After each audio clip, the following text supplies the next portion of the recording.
So, buildings archaeologists and people who study historic buildings for a living obsessed with plan types and plans, basically. What's the plan of the building? And this one's a plan that starts emerging in the late 16th century. We've moved away from that medieval hall, which had the arrangement of you enter into a large open hall, central fire. One end of that hall you have what they call the service range, and the opposite end of that hall you have the sort of private chambers and private parlour. And now this departs from that quite significantly. We can't tell immediately from the outside, but once we get inside it will become more apparent. But we start looking at a true L plan, so a house built with a wing. So we've got what we still call the hall range to one side, and then we've got the wing, which often contains a parlour and accommodation over. These houses are quite significant because when this house was built, I should say, around 1570, sorry, get that one right. Around 1570, it was built by a chap called Owen Phillips, who was justice of the peace, and he was the sheriff of the county or the hundred of Knighton. So he was a man of relatively The house was built as a new build house on this location. It was built in stone, which departs from the more medieval material of timber, and there's several reasons for that. Firstly, it's more expensive, so it demonstrates your wealth. There's greater use of fireplaces because it's a two-storey building. With more fireplaces, there's a greater fire risk, so you reduce that by building in stone. And it basically creates a much more permanent impression on the landscape as well. The stone has to be carted here from somewhere else, so there's the cost involved in that. And there is, as we still see today, there is a permanence in stone. We see that with our cathedrals and our castles that we have littering the landscape. The front of the building, as I was talking to Catherine about earlier, would have been quite a visible presence in this location. So you have to imagine during the period when it was first built, there'd be no trees surrounding the front of it. It would have been quite a clear landscape, and the building, as you can still see, there's remnants of whitewash on it, and it would have been quite conspicuous in the landscape. It was meant to be seen. So on any approach that you came towards it, you would see this quite clearly. So that's sort of where we start understanding where it sits in terms of its sort of placement and but like I say, I think it's easier to explain the building when we get inside, actually. From outside, what you can clearly see from this elevation, you can see a number of chimneys. Chimneys are a way of demonstrating, again, your wealth, because the greater number of flues you have, the greater the number of fires you have, the more timber you're able to burn, which demonstrates the greater access you have to the resources around you as well. And that's sort of where we are at the moment externally, because it's changed quite significantly over 500 years since it's been built. What we can tell at the moment is that the elevation has changed significantly since it was first built. The windows have been altered. So originally a building like this, because we're moving into that age of stone, we're moving into a period where that really demonstrates, again, like I said, your wealth. Windows would have been stone mullioned windows. It's probably been glazed for a house of this status because it's a significant property. And any sign of wood would have been ornamental.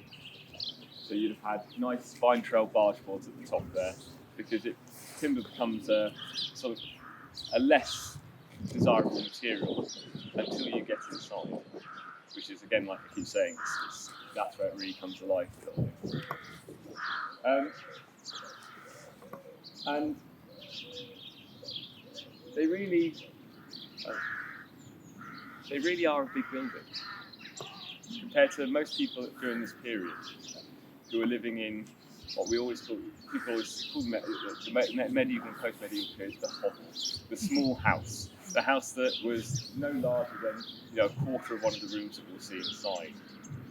So everything about this building screams that I have money and I'm doing well for myself. And there's more to say about this, but it's easier to explain inside when we can start seeing some of the materials and some of the symbolism that you see in the car. The very difficult explaining a building of this period from the outside is actually where we see a building designed from the outside. So you usually get your nice facade, often symmetrical facade. Today we plan from the outside in. They plan from the inside out. So being symmetrical wasn't one of their concerns. And we've got a nice piece of roll moulded stone in one of the coins at the top there. So nice formal stones on the corner of a building like this are called coins, and some of you may be aware of that, some of you may not. And these are sandstones, which aren't a particularly local material, some of them, you know. Where's that come from then? Now, they've not done that up there because it makes no sense, so it's probably come from somewhere nearby. I don't know where that could be, that's obviously been pulled down recently. So it's quite common at this period, especially with the loss of the monastic estates and obviously the loss of the abbeys. Lots of buildings within a locality, and you can be looking at several miles sometimes. There's a couple of buildings where I live in Lampeter. If we go about 3 or 4 miles north to just outside Tregaron, you're looking at buildings there that have got masonry in it from Strata, Florida, which is quite a considerable trek from Tregaron. So someone's obviously gone there and gone, that's really nice, I'm going to sling that in the house I've built. Down here as well, we've got some brick, which is a cellar, which I told floods quite regularly. But then these are much later. These are 19th century. So we've obviously got the 19th century formation. As I said outside, the real way to understand a building like this is to understand what it's like on the inside, because the building is planned from the inside out. So should we start? We'll start at the beginning with the person who built this place, I guess, with Owen Phillips. So he was a justice of the peace, as I said earlier, and he was the sheriff of the 100 of Knighton. And so he acquired this land at the end of, probably just after the end of the monastic period.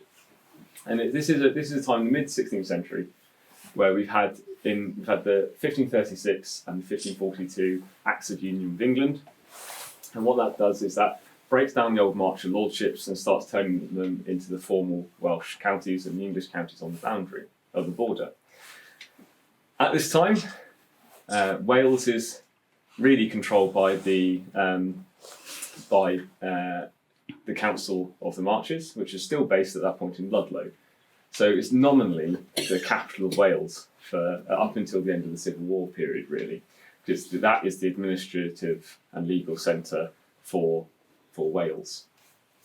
And with the breakdown of the monasteries and the larger lordships and their castles, the lands and parcels of lands that used to be under monastic and the lordships, it gets broken down further. It's still under a larger lord, and lordships tend to become much bigger at this point as well.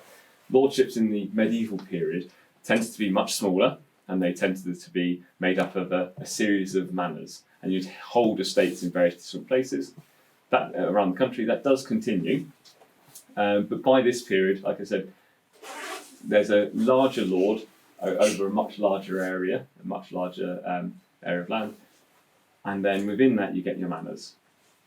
And the manors are usually held by people such as justices of the peace, and they build houses to reflect their status and the money that they are getting from their new manors. I think we call these basically they are the Welsh gentry of this period, and they are significant holdings. They do go from anywhere. The smallest ones we do know of sort of around 500 acres, but they go up to several thousand acres of farmland. And within that farmland, the gentry that lived in these houses let them out to subtenants. So they were tenant farmers, basically. And these tenant farmers, one of the ones we'll see later, wasn't tenanted to this manor, but the Canede that we'll see later, they would have been a tenant farmer, a yeomanry farmer that held land in their own right for successive generations, and we're looking at hundreds of years of farming within these single sites, and they all owed rent back to the manor, basically the hall. And this is what we're standing at the moment, is the hall, which gives rise to the name of the Hall of the Manor. And so you see that within lots of large houses around the UK, they're called, the hall. And it all comes from the space that we're stood in now. And so this is the place, this area here, because the owners were often JPs or sheriffs, this was a semi-public sphere. So this area in here was used for dealing out justice, but also collecting rents. So we start seeing in this period that rents used to be collected in the sort of neutral sphere of the church porch. But at this period, it actually comes in and you start to see that sort of more landlord-tenant relationship that we start seeing today as well. So this hall, very much in this kind of medieval ilk that we have, large open space, single point of heating, is sort of the focal point of not just the house, but also of the manner in which it sits. If that all makes sense. Mm-hmm. There we go. Right. Now, a quick understanding again of the medieval hall. The medieval hall, prior to this, it was what we called the tripartite system. So you have, let's say, has everyone seen the booklet? Yes. Yes. So in the booklet, have you seen the glossary that we've gone through there? You'd probably see a bay. A bay is an area between two roof trusses. If that makes sense? Mm-hmm. And so in the medieval hall, the arrangement generally was a 2-bay hall at the centre of the house, a 1-bay service to the low end of the house, and a 1-bay parlour and solar or chamber above at the high end of the house. And now the significance of that is how it changes to where we are now. Because there's quite a significant break from that medieval tradition. And it really happens. It does happen in the beginning of the 16th century, you start seeing it, but it's a much more awkward arrangement where it's not quite been formalised yet. So you're still very much 1 foot in the medieval, 1 foot in the post-medieval. So in that medieval hall, you have the cross passage, which we still have here. We entered on the cross passage. Whereas in the medieval hall, you would have entered into the cross passage, and to your left-hand side, such as here, you would have gone into your service rooms. Whereas in this arrangement, the significant development here is they've done away with the service rooms, not entirely, but to a greater extent, where you now have a parlour, which is your fine room. So the fine room, private room, shifts from the top end of the hall down to the bottom end of the hall. And then next to that, we still have a service, but you go into what is called the kitchen, or the best kitchen, which had quite a large it's quite a large fireplace in it for obviously the preparation of food. And part of the reason for that is, for the reason I explained a minute ago, is where we have that sort of semi-public sphere in here. So in the medieval hall, all business would have been done within this hall. You'd have you'd have entertained, you would do everything in here. Your most distinguished guests would go to your private parlour, but by and large, everything happened in here. But because of that breakdown, and things start to become a bit more private during this period as well. The idea of privacy in the medieval period, take that idea and throw it out the window because it just doesn't exist.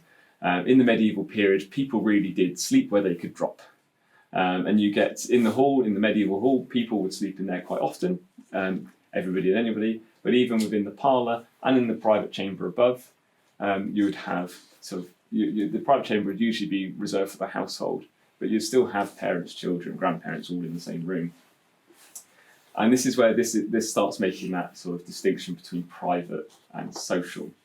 So the private parlour down there was just to entertain people away from that public sphere, that public gaze. Within the parlour, again, we do have inventories of people's houses, and we'll have a look at the parlour in a minute, actually. We do have inventories, if that's okay, Catherine. We have inventories where they also have beds in them as well. So to give you an idea, the parlours and bedrooms and everything are not always different things, they can be the same thing. And now, internally, with these, obviously I said externally you've got the display of wealth with the stonework, using stone. Internally, obviously you can't form your ceilings of stone. Well, you could, but you'd probably be risking it a bit. So you turn back to oak, and this is the most common material that they used in this period for construction. You do get elm occasionally as well, and to really signify that, I'm doing well. We are the gentry of the manor. We are the I'm the sheriff. I am the JP. Look how much money I've got. Look what I've built here. And so you get the rise of these really elaborate boxed frame ceilings with quarter turn joisting as well. So we've got which these are slightly unusual as well, because we've got the diagonally set joists, which is rather quite wonderful. And I mean, even by today's standards, they're huge pieces of oak, they're huge pieces of timber. And the moulding that we have on them, the chamfering, is, like I said, outside. That's quite a considerable amount of work that helps display that wealth. But to set themselves into that development of the Tudor state, basically, with the union between England and Wales, they obviously want to place themselves in that context. So you get symbolism such as the rose, the Tudor rose, and that's saying, we are part of that established system. It's a system that is English, but it's also Welsh, because the Tudors obviously have their ancestry up on Anglesey. And so you decorate as well, and you use different symbols and different symbolism to set yourself within different political contexts as well. Some places, if you go up North Wales, you start seeing, I can't remember the name of the property now. There's they look like hands, lots of hands on everything, and they're gloves, because the family there made their money making gloves. So you have these really odd hand symbols, almost like stops everywhere in the property. And so it's an elaborate feature. It ornaments a junction in the timber framing as well, so it looks nice. But again, it's a display of wealth. It all comes down to displays of wealth, because timber's still an expensive resource as well. It's not cheap, and certainly for timber this kind of size. And you do see at this period as well, lots of buildings of this sort of gentry, this gentry level, using very large, very well-grown pieces of timber for their construction. And that's partly because what they've done, they've taken over former monastic lands. And the monasteries are very good at managing their timber resource. And the reason you manage your timber resource, because the better managed your trees are, the faster they grow. So the faster, this is always a bit of, actually, one for everybody who likes a bit of facts about timber. Fast-grown oak is by far stronger than slow-grown oak. So managing oak, you produce nice large rings, lots of summer growth, which is the really dense material that makes it strong, which is perfect for building here. Which is why a lot of these buildings, unfortunately, with tree ring dating, prove quite difficult to date, because you don't have enough rings in the material, despite them being so huge.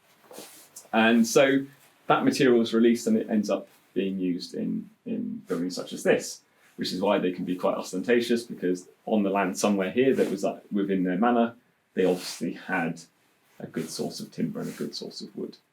And that's what's been constructed up here. It's massively over-engineered, isn't it? Yeah, it is. Just a show off. And it is. It's basically to say, look, I've got access to this, and you don't. And because I've got access, I'm going to really show off and do something. It's like Trump's gold toilet, Yeah, So, Can I ask you about the lengths of timber? Are these units here, or does one length of timber run the? So what they've done here is, so I should explain as well. Really important. Everyone always calls everything a beam, so we'll get this running through. So what we do have here is the large box sections of beams. So we've got one running this will run from back to front, and that is what you call a transverse beam. And then from the transverse beam, we've then got longitudinal beams, but they're not true longitudinal, because they only run between these ones here. Only run between these two transverse beams. Right. So these ones here, they support the shorter lengths. Yeah. And in turn, they then support the joists, if that makes sense. And can I just, sorry, so Yeah. there is a reason for asking this. So the longitudinal beam, has that got to be a That's continuous transverse. beam? Transverse, sorry. Yes, Has it that got does. to be Yeah. Right. So It that does. limits the size of the building. Yeah, you are It's limited, but then with well-managed trees, I've seen them at Llanddewi Church, where I mentioned earlier. There's one of the wall plates there is 32 metres long from a single piece of oak. Meters. Meters. Which church? Llanddewi. How do you? It's not the longest though. Sorry to interrupt. How do you fast grow oak? So you so you can get with oak. This is one of the things people always think oak takes a long time to grow. By managing it, so what you do is you lop off boughs as they start to appear, and what it does is it forces it upwards. And what you're trying to do is maintain as much of the crown as possible, and as much space around it as possible, so it gets good access to light and good access to water. So it forces it up, but also it's not competing for resources. Right. And in doing that, that's why often you see trees in the middle of a field somewhere, and people go, that's 800 years old.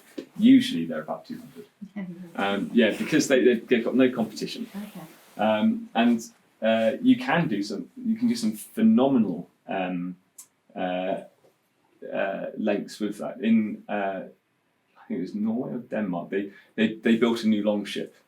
And from the Royal Forest there, they cut down one of the trees there, and I think it's about 50 metres single keel they cut from that. So by managing, you really can, and this is what the monasteries were expert at. And actually, so we see at this period, huge amounts of that timber pours into buildings such as this. But the problem is, what don't they do? They don't replant. And so this is where, and then by the time we get to the 18th century, I think it's 1742, there's I can't remember the name exactly, something like the Naval Timber Act or something like that. Any oak tree over a foot in size is legal property of the Navy, which is when you really start to see the drop off in large pieces of timber and the import of pine as well then for construction. But because we start running out essentially at that point. But yeah, so where were we? Timber, wood. Yes. The next thing inside that you do, which is always a prestigious thing, you get it in smaller houses and larger houses alike, is the plank and muntin partition that we see behind us, which signifies the boundary and the internal division between your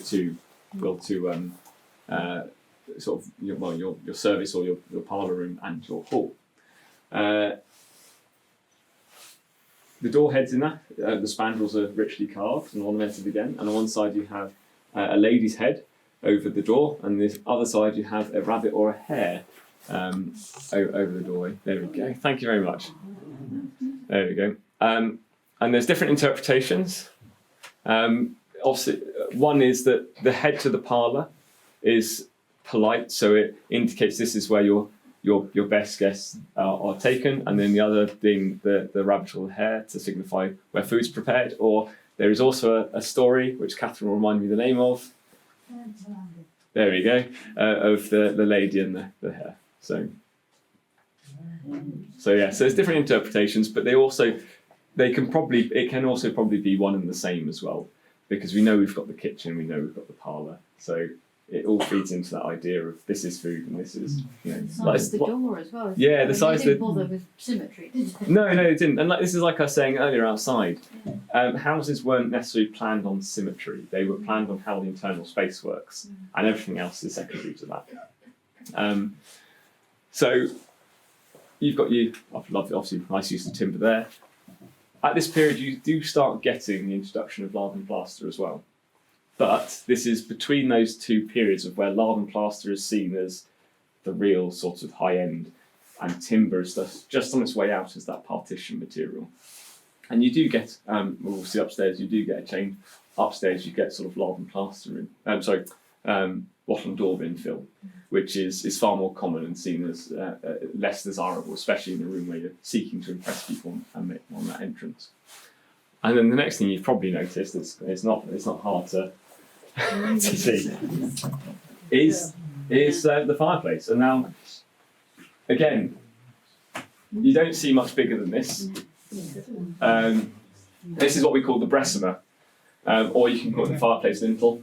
But the use in sort of vernacular architectural world is a bressumer, and again, it's displaying wealth. Let's look at the size of the piece of timber that I can chuck in to build this. The size of the fireplace is important as well. So as the gentry family of the manor, you controlled the timber, so you could have access to any wood that you wanted. So in doing that, you can have as big a fire as you wanted, whereas other people had the right to collect fallen timber, or they had to pay for their wood.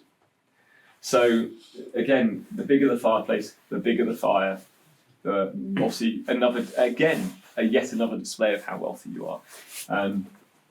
And this would have been lit and well stocked, so that when people were in here for functions and for, for those public events, those courts, those minor courts they held, you knew that you were dealing with someone that was of wealth and obviously prestigious, and therefore, if you had that money, he obviously knew what he was doing. So therefore, you need to be on your best behaviour and listen. So there's masonry within here again, which has obviously been taken from a finer masonry building, probably maybe somewhere nearby again. I don't know a place, but yeah, again, it's that in the taking of material from somewhere like Abbeycombe here as well, it does also help establish a property and a place back into that continuation of the past as well. So it's the establishment of a new order, but drawing from that sort of that more historic, that established order, basically. That makes sense. Do we know what the walls would have been? Would they have been bare like this? Do we No, know, or would so- they be covered with tapestry? No, yeah, exactly. So the walls would have been almost certainly plastered. So they've had a thin coating of plaster. If they had the means, they would have had hangings. But at this period, tapestries were very, very expensive. I think one of Henry VIII's tapestries at Hampton Court in the Great Watching Chamber there cost more than a battleship at the period. So they were seriously expensive. Even the smaller, cheaper ones, you may have had them in places like this. More than Boris Johnson's wallpaper. Yeah, a little bit more. Yeah. And so you may have had hangings in places like this, but they would have been a lot less sophisticated and more basic. Quite often they were actually painted, so they had painted schemes on the walls. Sometimes it was just basic plain masonry. So you make it look like you've got nice ashlar, which is another one from the glossary where you have that nice facing stone. Make it like ashlar blocks, but often have them. I say potato prints. They may have had potato prints at this point. It was the 1570s. So having prints basically within the centre of each of those. And other places had vine trowel as well. So you have sort of Elizabethan vine trowel paintings, which if anyone's ever seen, I'm trying to think of someone now. Actually, no, I'm trying to think of someone that would be well known, but it's not. Yeah, but Elizabethan vine trowels, we'll have to look it up later and I'll show you. And so they often were decorated to an extent as well. So they're quite colourful then? Yeah, they were quite colourful. People see this period as quite dark and dingy, and actually it's anything but. Most of the timber in these places that you see now that is obviously darkened, some of it over time, some of it with paint and varnish. They wouldn't have been painted, they'd have been left as their nice clean crisp timber, sometimes whitewashed, or lime washed. Quite like here. So it would have kept it it would have been quite a light area because it would have been preferable to have that in here, of course. Now the windows here were, they're large, and they are large. They would have been of this sort of size when first built. And again, size of your windows indicates your wealth because the greater heat loss there is through the windows. Now here, the original windows were, when this was built, would have been stone mullioned, which is probably actually what we have surviving here on the table. But these are probably parts of the mullions from those original windows they had here. And now they'd have been glazed potentially, or most likely been glazed, and they would have had window boards which went over them. So interesting, there's some interesting bits on the table that Catherine's put out for us. And one of the things that was really nice is this quote: Edward III, 1327, which was found under the porch. Oh, right. Quite near the front door. Near the front door. When the porch was put there in 1960. There we go. And so it's silver, which is nice. It's been, what you can see when you look at it, it's been clipped, which is very common. People used to clip coins to get silver off, melt it down, and still use the groat for a groat's worth. And then, rather than just, silver. Silver is quite significant. You see it in a lot of houses of this period. and some earlier houses, but particularly around this period, and right up into the 19th century, you see it. You put a silver coin at the threshold, and you put a silver coin underneath your hearth. Does anyone know why? Witches? No, the devil doesn't like silver. So it will stop him coming down the chimney. So that's what it's for. And you find it, like I said, right up into the 19th century, and even early 20th century houses still have them under their hearths and under their front doors. And everyone knows silver bullets kill vampires. Exactly, and that's where it comes from. So yeah, and so that's quite a nice little find. Now it's a lot older than this property. That's one potential reason. They may have had it lying around, and then gone, this is a bit old and worth a bit less now because it's been clipped as well. And let's stick it under the threshold to keep bad spirits and the devil away. Or it may have just been when this is farmland, it was dropped.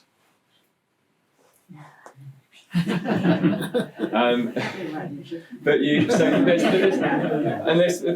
being under, right outside under the door, just it sits quite nicely there. It's you do find other practices which tend to be a little bit later, where you tend to find bits, cat skeletons buried above the chimney somewhere to keep. The idea is again, it's keep your spirits away. But I think we have to be careful in interpreting these things sometimes, because you see a lot in old buildings, and you'll hear a lot about apotropaic marks and witches' marks around buildings. By and large, the population really weren't that bothered by witches. It's a modern sort of invention coming from the Salem witch trials. Sorry. Salem is how they say it in Command here.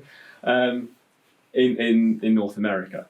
And there was a little bit of sort of witch fever in the 1640s, and that self-appointed witch hunter general, I can't remember his name now, do you remember his name? And but by and large, most people, if there was a witch, they were a good witch. They helped you get better. They weren't there to do bad things and yada yada yada. And so most of these marks that you see in the house, these sort of what people see as witches' marks, tend to actually just be construction or carpenter's marks. Sometimes you get things in weird places. But you get a lot of what they call taper burn marks, which are sort of a teardrop-shaped burn mark on timbers. We don't actually know how they were made.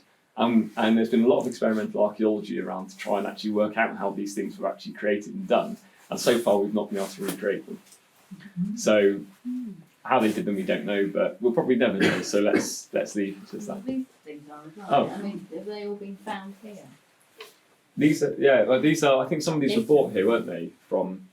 See the patterns Andy's father found them on the west wall that we were looking at earlier, and where the roof met the wall in the attic.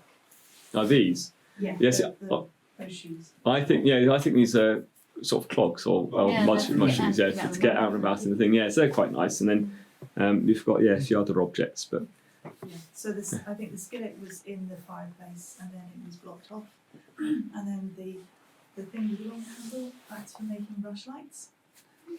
So you peel the skin off the rush, you've got the pith, dip it in with tallow, and do that a few times, and then store it in a metal box so the rats won't eat it. Yes. And it's the sort of thing children would be commonly used to do. Something I've realised as well. I failed to mention the little cupboard. Oh yes. Yes. Sorry. They've got a little cupboard. Now halls in the historic literature, they always have a cupboard. But then this one's in a slightly unusual place because the cupboards are usually associated with the upper end of the hall. So there's been floated. This could be a kind of aumbry for giving out. Often the wealthy in the manor or the gentry, they would, after a meal, if they'd had a big meal, they would leave scraps for the local poor to collect. I know it does look like the back of this was originally open to the outside. So was this one of those places where you could put your leftovers for the poor of the parish? And it's and with the Elizabethan poor laws as well, that becomes even more significant. That you must, the gentry, the wealthy of the parish, must provide for the poor. And so it's not just food assistance. They also provided money as well. So Is there a name for it? Did you say? the poor laws, No, the cupboard. aumbry. Ombre. Yeah. And the Elizabethan poor laws are quite interesting because they run up right up until the 19th century when they get rid of them for the workhouses, which is a horrible scheme. But you could actually petition the local gentry, and it could be for money because you can't afford beer, which was an everyday drink back then. And there's even accounts of being able to supply Mrs. Miggins down the road with some wine for her husband's funeral. So they were quite liberal in their usage actually, and they were probably the most significant welfare state. At the end of the poor laws in the 1840s with the Reform Acts, unfortunately got rid of that. But it's the most significant. The welfare state is almost as significant as we have today, really, in terms of providing support to the poor. Now I'm down at this end of the hall as well. It's quite easy. It's a bit easier for me to explain with the staircase. We've got the staircase at the other end of the cross passage. In earlier incarnations of the hall, the stair tends to be within the private parlour at the upper end of the hall. So the shift down to this end coincides with, particularly with houses of this period, the development of a social space also at first floor. So we'll go up in groups upstairs in a minute, but above here we have what's called the Great Chamber. The Great Chamber is not a bedroom. The Great Chamber is a dining room, and it's a dining room where you take more distinguished and private guests. So as you progress through the house, almost there's a hierarchy through it basically. So the greater of the portrait of guests, the further they get to progress through the house. So the parlour, which everyone recognises today because we still a lot of people, a lot of houses, particularly parents, grandparents would have been very familiar with the parlour. So this was the room where you sort of entertain guests. It's a bit warmer again, a bit more of a family room, a day room. So in here, you regularly had your fire going, and again, another large fireplace. These would have chewed through a lot of wood as well because of the size of them. It's before the period that we understand you have in the late 18th century, Count Rutherford, I think his name is, who starts to look at fires to understand how they actually work and what's the best way to build a fireplace. So that's why you tend to see a lot of everyone goes, "That's a lovely fireplace. I'm going to open it back out again and have it as a fire." They light it 2 or 3 times and then don't bother again because they realise that they can't afford to keep it in wood. And they then later you see the 19th century very shallow fireplaces with splayed backs to them. That's far more efficient, and they realise that, and that's why a lot of these are back and infill. But it doesn't matter at this period because I've got the money, so I'm just going to keep chucking that on there. So it's been quite a comfortable room. The ceiling here, as you've already noticed, is different. The joists are different to the hall, and there's quite a simple reason for that. These joists were never meant to be seen. It was Lard and plastered, so it felt quite different in here as well. So if you look at the joists, you can see the nails, the rust marks of the nails, and on the some of the timber you actually see where the plaster line was. And that's quite common. Again, it's something that starts appearing in this sort of period. The lard and plaster, significantly expensive. So obviously it's not being done everywhere apart from where you want your best guests to see it. So you obviously didn't do it in the hall.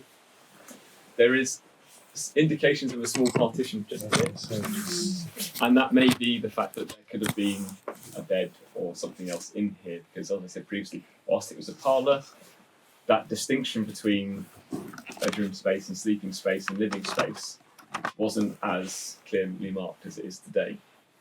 So this room was panelled, which you can see on behind you here. Unfortunately, there's a lot more of it surviving upstairs, which is really quite wonderful because it's panelling is very, very expensive at this period, and with panelling. Obviously, all the moulding and the rich moulding that you see around the panels, that all takes time and money, and you want your best quality timber for doing that with. So actually, you do start to see a lot of these tend to be slow-grown trees because slow-grown oak is easier to cut and carve. The reason why Slow-grown timber has less of that dense summer growth and a lot more spring vessels, the capillaries that carry nutrients around the tree. And because they're hollow, they're easy to cut through and make nice shapes with. The panels in here as well are great indications. You get different ways of cutting your wood as well. You've probably heard of quarter sawn. You get tangentially sawn and everything else, and boxed hearth and so on. Quarter sawn is the most expensive way to prepare wood because you have the most wastage from it. And so panelling, quarter sawn oak allows the medullary rays to come through. So almost like the scaffolding of the tree, and it creates lovely patterns within the timber. And all these panels here are quarter sawn. So again, it's another way of saying, haven't we got lots of lovely money? And it would have made it quite a nice, comfortable room again. So. But if the ceiling was going to be covered in Latin plaster, so they didn't have to worry about having a fancy bit of floor joist, why are they so big and so close? It seems unnecessary. It is just that's how they do it at the period. That's what they do. After The experience. It stands up. It stands up. Yeah, and it's essentially that. And it's in the medieval period. You get quite close set joists. And again, it's all about money. What we can tell from within this room, though, is how it has changed over the since it's first constructed. So where you're now stood in the fireplace, the original one. So the original fireplace used to come. We can tell this has been made much smaller. I should say the chimney has obviously been rebuilt at some point. And the reason I say this is the back end of this beam is nice and flat, and that's called a half beam. And you always put a half beam up against a stone wall. So the fireplace for a kitchen of this period would have been significantly larger. It would probably been about yay high and the best part of yay wide. So quite a large cooking area for a large fire. Sometimes obviously built into them. We know that some of them do have bread ovens. So there's a good possibility there was a bread oven here once upon a time. Though sometimes, because bread ovens can be smoky, dirty things, they have them outside. But whether or not they had one internally here, we don't know. Also, the other thing that does indicate that there was a fireplace, or the chimney breast came out here, is the end of these two in this part of the house, longitudinal beams, are now sort of almost floating or sitting on a piece of timber, which sat straight into the masonry originally of the fireplace. Again, in here, they probably would have at least lard and plastered the ceiling. There's a good chance. It may have been left there. There is some evidence of lard and plaster. Again, fire risk. They become much more averse to that risk of fire. And if you've got a large open fire in here, and you've got exposed timber, sometimes they do cut them in. But also the kitchen was still a place that guests could be received, and they were often called best kitchens because they're still quite a fine place to be. And so and you can tell that by the detail they've got, the nice chamfering on the timber again, which has continued throughout the house. So it's still demonstrating, although this is a service room, we've got the money to do it nicely. In the same way that people still do, and they have their nice make cookers and fridges and very expensive kitchens fitted today. So, yeah. So, yeah. Any questions on the kitchen? I think it's quite a. Is it curious being up there? Has that been put in? That's been put in when they reformed when they rebuilt the chimney. So, but otherwise, the ground floor of the house is pretty much intact, and you can read it as they would have read it when people coming here in the late 16th century, and so which is testament to the size of the house when it was built. And so, what's really important to notice about this property for this period as well is we started transitioning, and this is the first formal move away from an open roof space. So at the end, it's the middle to the end of the 16th century, we moved away from the medieval tradition of having basically the first floor open to the rafters, basically. So in that sort of the earlier period, right from medieval period right way up into the mid 16th century, the roof trusses were ornamental. So they were made to look beautiful. They had things what we call cusping, and they had trefoils in them, and they were chamfered, and they were made to look nice. They were, again, another way of impressing your guests. But by this period, we've moved away from that. We've started moving into ceilings because a flat ceiling is going to be warmer. Lard and plaster, you're talking a bit more money again, and so it gets closed off and it becomes a service area again. So it comes for people who are lower down the pecking order to go and sleep, and it's just not so careful. The trusses are still really beautifully made, but they're much more functional in their overall sort of conception. So we've come up the stairs here, and you've noticed we've come into a corridor today. The stairs, as I noticed, the lovely handrails and mule posts and bolsters. That's all late 16th century, and at that period of time, it's a very, we're looking at a relatively advanced, very, very modern staircase. It's nice and easy to get up, and modern and easy for us today. That hall, that door that we've entered through here, it had a lovely little Tudor arched head to it, in timber again, because that's obviously we've been into the stair projection. We're coming back into the house now, and what we're in now is the great chamber. So imagine from this here, that wall there, or this doorway here, all the way across it. This is all open. This is the great chamber. So the great chamber, as I mentioned downstairs briefly, was a dining room. So it was a bit more private, away from that semi-public sphere downstairs. It's where you brought your best guests. And we know in these areas that they had sideboards and dining tables and chairs and benches for the entertainment of guests. And there would have actually been a fireplace at the far end as well. And with the ceiling, that we still have today, quite high as well, being very plain in a sense with its lard and plaster, or possibly moulded plasterwork. And there's a very good chance there may have been some moulded plaster ceilings here. And often at this period there are things like those vine trails that I was telling you about, which are sort of slightly scrolly. These aren't quite vine trails; these are birds, but they're a bit more scrolly, a bit more ornate in the plasterwork, often containing symbols of either the king or the queen or a patron of some kind, or what you did for a living as well.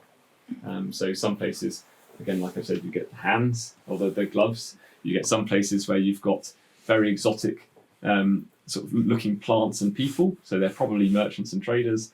So they tell a bit of a story that some people of that time would have understood and appreciated what they were looking at.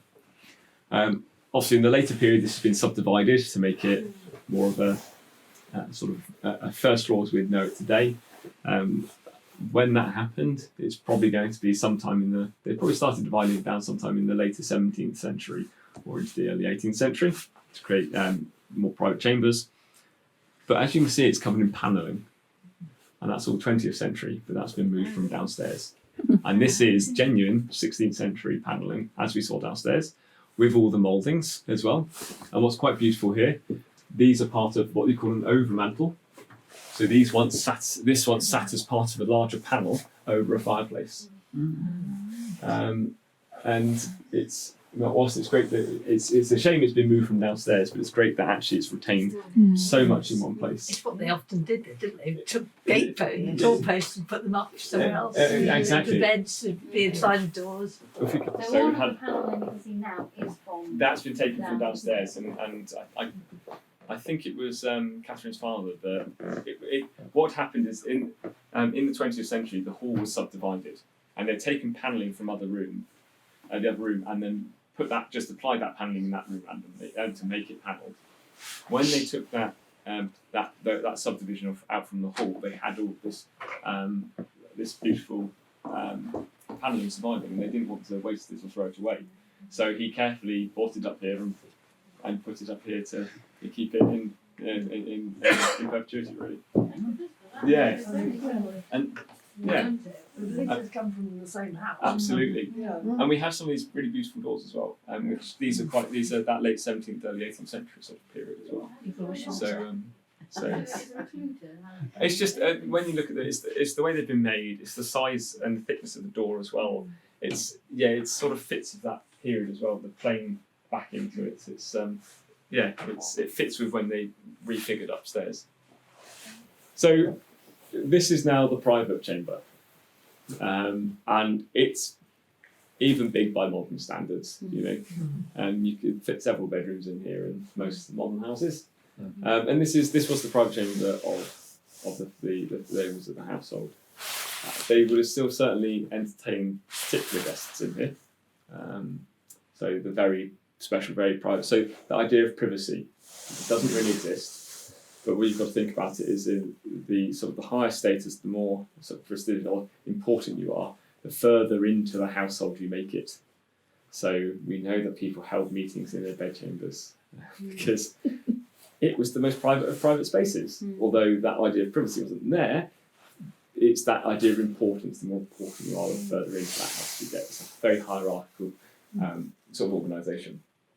Again, the same sort of framing to the ceiling as we've seen in the other room. And the one thing we do have in this part, obviously, because this is the original subdivision, the lovely partition walls. Again, very large piece of oak. There are holes in it, some significant holes which indicate. So here, I should say here. So you've got some of these very large holes, which were probably for hanging or holding certain bits of items of furniture to the wall, or hanging something off the wall.